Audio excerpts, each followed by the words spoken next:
Donc voilà, en fait, aujourd'hui, à l'heure actuelle, on parle beaucoup de choses qui fâchent, comme par exemple les musulmans, il y en a de plus en plus, qu'en fait, ils ont tous les droits, que les cantines halal, tout ça, ils vont nous imposer de croire en un Dieu, de manger plus de porc du tout, on aimerait bien manger du porc et ne pas croire en Dieu. Mais en fait, le truc réfléchit quand même dans un monde moderne. Comment doit-on concevoir cette chose économique que certains appellent nourriture, qui est le porc? Comment considérer cette chose qui vit même jusqu'au cannibalisme, qui se nourrit de cadavres et de ses propres membres, de sa propre famille, si j'ose dire?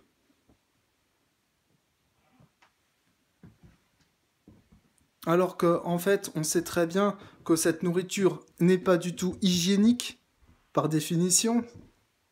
On n'a jamais dit propre comme un cochon. Alors voilà. On est de plus en plus dans une optique moderne. Les gens se douchent tous les jours. Nous sommes dans le monde moderne. La science a œuvré. Louis Pasteur nous a montré que les microbes, les petites bébêtes invisibles à l'œil nu, ça existe, même si on ne le voit pas.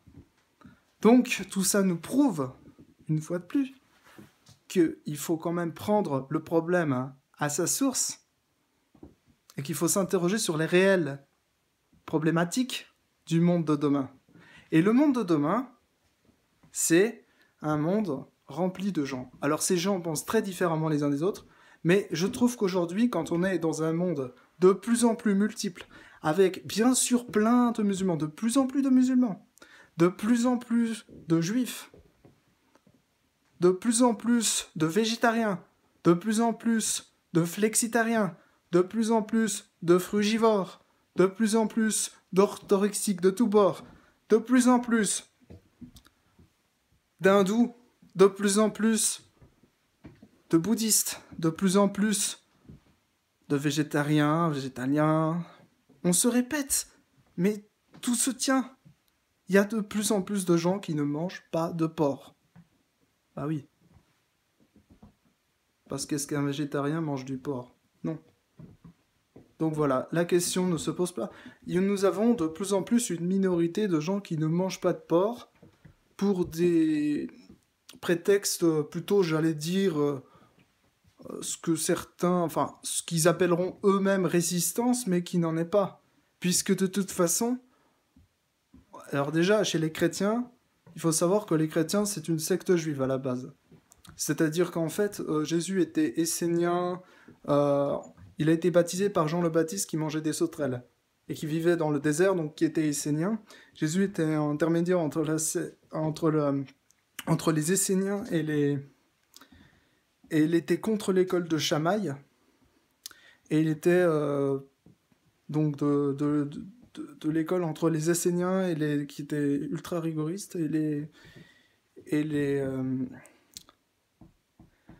Esséniens et les enfin bref, il y avait une autre école et c'était très c'est très enrichissant de savoir ça parce qu'après bon, oui, en fait, il faut pas prendre les choses en dehors de leur contexte. Ce qu'il y a, c'est qu'effectivement, il y a de plus en plus de gens qui ne mangent pas de porc. Donc pourquoi est-ce qu'on se pose la question 5 minutes pour une minorité qui n'en mange pas, qui ne veut pas en manger et qui, voilà, en gros, nous emmerde, hein, si j'ose dire. Euh, Pourquoi se poser la question? S'ils veulent manger du porc, ils peuvent en manger à la maison.